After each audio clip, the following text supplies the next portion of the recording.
Hello and welcome back to Rage Gaming. My name is Hollow and we are back for set 7 of things you didn't know you could do in Elden Ring, or at very least interesting and entertaining facts. This series essentially survives thanks to you guys, the back and forth we have between the episodes, as well as so many great comments from you guys about little details and secrets that, yeah, not everyone knows. So we're of course back to talk more secrets and interesting things, so let's just get started with a follow-up from last time. Last time we talked about this, the Twiggy Cracked Tear, which you can mix into your Wondrous Physic, and then for 3 minutes after you drink it, you will not lose your runes, no matter what scenario you're in, which is great, say in a boss fight where you're going to lose all your runes and you're kind of scared or nervous, taking it just before you die, or in any scenario where you want to reset and get out of a bad spot. Pretty useful when we don't have like a direct Homewood Bone in this game, which by the way, just to clarify for some people, if you're in the middle of a boss fight, you can't just open the map and teleport out, which is what the Homewood Bone was useful for. That's why the Twiggy Cracked Tear is actually really useful. But like the 1,000 other people in the comments,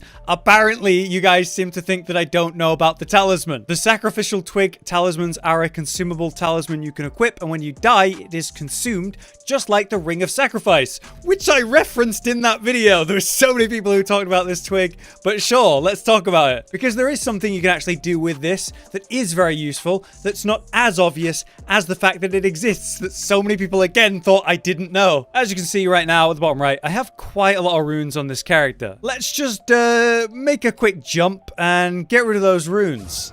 Now those runes are gone and, you know, out of my inventory, they're over there. Now, let's pretend that they're not just straight in front of me, about 10 feet away from me, and very easy to pick up. Let's say I'm anywhere in the game where I'm in a difficult scenario, there's many mobs, and I'm maybe playing for the first time, and it's very dangerous. I'm scared to lose those runes, it was quite a lot. I can then, just in this moment, choose to change my current talismans and equip one of those, yes, rare sacrificial twigs. With this on, what can happen now is the runes are on the ground, they're right here, and let's say I'm in a bad situation and I make another mistake. I somehow fall off a ledge or some kind of mob kills me, I get overwhelmed, and now all of my runes that are on the ground are not lost. I get a second chance. The talisman effects have prevented your runes from being lost upon death, at the cost, of course, of that sacrificial twig. So that talisman slot now empty. My runes that are still there in the exact same place before I died a second time, and I can still recover them.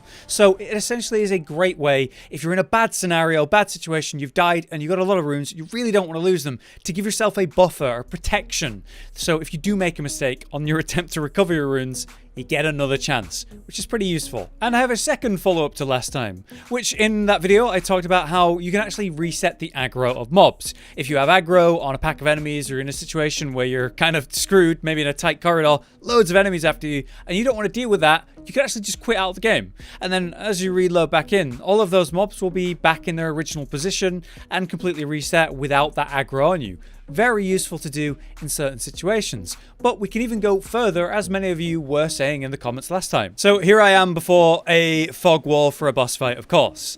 So yeah, it's literally as simple and as effective as last time, and it's something that I've done in some speedruns, but never in an actual playthrough, but would certainly help some who need to get out of a boss fight that's going wrong. In this case, let's pretend it's going very bad for me. I'm going to quit the game and load back in. And there you have it. I've loaded outside of the boss room. It's literally that simple, that easy. If you didn't know you could do it, now you do. And if you're in a scenario where the boss fight is not going well and you don't want to risk your runes, just quit out, load back in, and try again. Next up, we have a little trick to do with those pesky poison flowers you find around the world. This tip comes from the comments by Vincent King. As you'll see with these poison flowers, they create a poison field, of course, and that's quite deadly and irritating to deal with, especially early game. But you might not have known that all it takes is a little bit of fire to instantly dispel the cloud. Isn't that awesome? And also burns, dealing pretty good damage, which is very neat. As you can see, I pulled out just any standard bow and used a fire arrow, which are craftable and easy to get your hands on.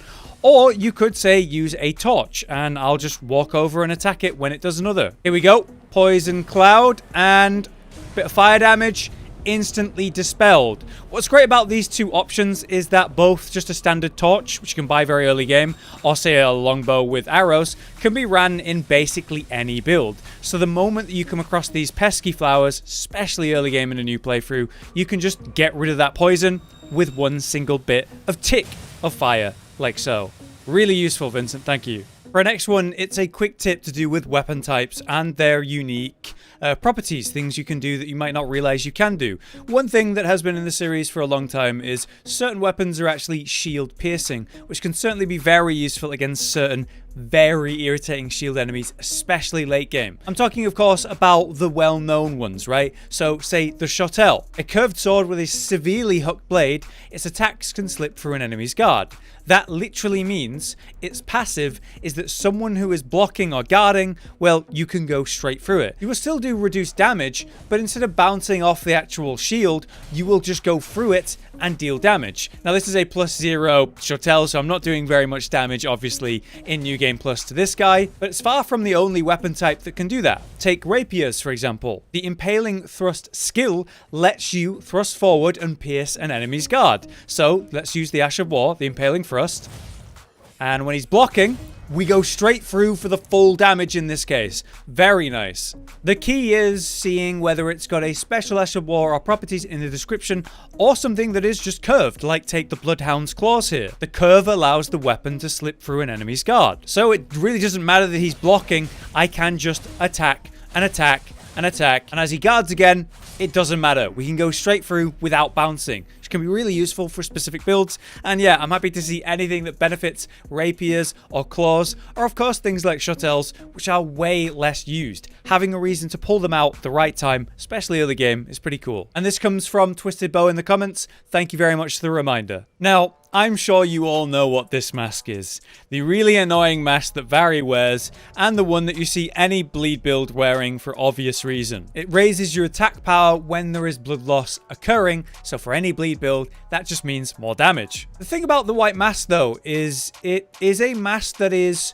shaped to your face specifically, which is quite weird. And when we take a look at the Reddit post about this, from the Reddit user _Mido, we can see that it literally changes shape based on your character's face. So if you have a huge schnoz like that character in that example from Mido, you can see that it radically changes the shape of the white mask, which is pretty cool and unexpected. I guess it makes sense, but it's not something I ever would have think to see in the game. It is nice to see that kind of detail though, as stupid as that white mask looks on that beak-like nose of that guy. Next up, a pretty cool and interesting detail to do with Mohg and his boss fight.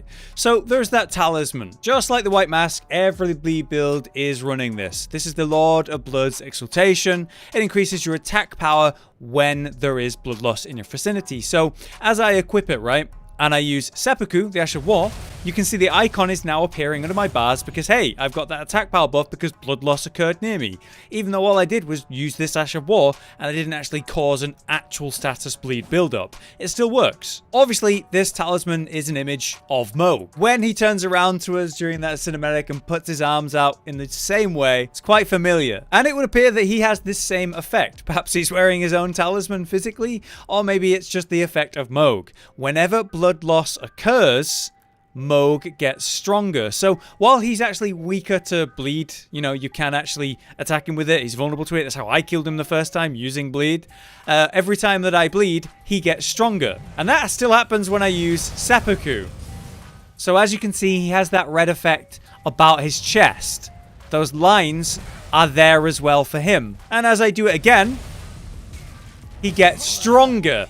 So at this point, I've bled maybe 7 or 8 times. He's going to do quite a lot of damage now whenever I take the hits. It's significant. So I guess if you do go in against Mohg with a bleed build, you should keep in mind that every time you bleed him, he is getting stronger. And that's throughout the whole fight. But to be honest, I'd still kill him with bleed happily. That burst damage is still too good. Next, we have a bit of a silly one, but an interesting one all the same. And it's to do with this dress that my character is wearing. You may know it from the infamous bugs that occurred in the previous patches. This is the Deathbed Dress, and it has a unique and, well, interesting effect. Slowly replenishing the HP of nearby allies, but not the wearer. So I guess in co-op, you have that passive healing. Very nice. The problem was that this caused a lot of bugs. For example, there was that really irritating exploit where someone could use that Eclipse Shuttle to do death damage to those around them, and that would very quickly cause a build-up of death and instantly kill people in PvP. You could also accidentally hurt Torrent or your allies while wearing this dress if you had, say, the Dark Moon Greatsword and its buff effect active. Just would deal damage around you. Very strange interactions. And while they have patched these things to try to fix it, we can see that the Deathbed Dress is still a bit broken, because take the flail, for example. When you do a heavy attack, you accidentally hit yourself, and you do just a little bit of damage every single time. And I can even hit myself multiple times in one swing. You can see my health is just slowly going down. It's a strange one, but a pretty funny one, and I feel like it has to be in this series. And it makes me think, like, what else is still broken with this damn item? What still exists in this game because of Deathbed Dress, I wonder? Now here's a really funny but also potentially useful one. Against Radan, there is a way to cheese him. You can make him kill himself, as it were. And no, it's not the one where you drag him up the cliffs and he falls down, which has been patched. No, there's another way. In early April, the YouTube user Leviathan posted a video of them tricking Radan into going for a bit of a swim. So here at the water's edge, basically anywhere around, you can stand right on the edge, and if you walk off that, you're going to fall to your death. But if you do this when Radan goes up into the air and becomes a missile, he'll spawn ahead of you and try to ram into you. And if you survive that encounter, that collision, then he'll just fall into the water, as you can see. By no means is it easy to do, but it is very cool to see and something to consider trying if you're doing a fun playthrough again. Maybe you're in New Game Plus, want to give it a try. If nothing else, you know, let Radan have some fun. Let him go for a swim. Last but not least then, I want to quickly mention the concept of the Homewood Bone again. As I said in the last video, that we don't exactly have a Homewood Bone in this game, which is a shame, because it was a very useful item. You would have a limited resource of them, but you could generate them, and you could use them in the middle of a boss fight to basically escape in a bad situation or in the middle of combat, without having to do these quit out shenanigans I've shown you. Pretty useful item. And as it turns out, as many of you were saying, there is an item that's kind of like that you can use in certain scenarios. The Pureblood's Knight's Medal is an item that you get by doing various storyline. This is the item that when you use, it takes you to Mohg's area. So I can put it on my bars like so and have it equipped, and then in the middle of a fight that for whatever reason is just not going my way and I want to escape, I can just use it to go to the audience grounds and escape the situation. Certainly useful in bad spots. There's plenty of examples I could think of in the open world where, yeah, having this effect is going to be useful. But what was explained and advertised a lot in the comments was, hey, you can just use that in the middle of a boss fight and escape. And the thing is, it doesn't seem to work everywhere. In the middle of this boss fight, hey, it does work, which is perfect against the Misbegotten. But take, say, any of the catacombs, where I have my map open and I can't seem to teleport because, yeah, I'm in a catacombs. This item would be really useful in this scenario.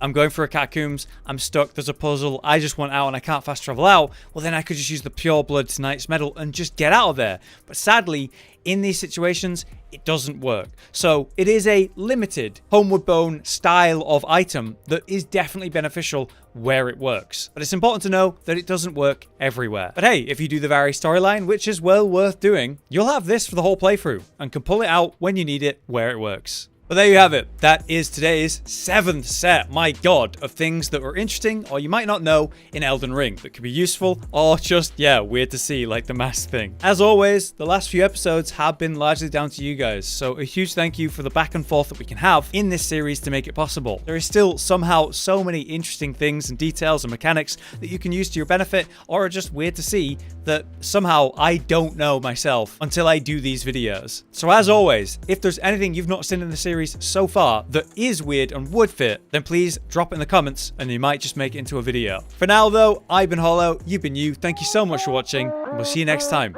Josh, Cotton, and Hollow with the videos, dropping the humor like a hammer on your tippy toes, bringing entertainment on a daily arrangement to take our insanity and turn it into entertainment. Yes, I said entertainment twice, to reiterate that it is nice to look into your faces on a mostly daily basis when you let us in your homes to make the whole world a stage. Goodbye.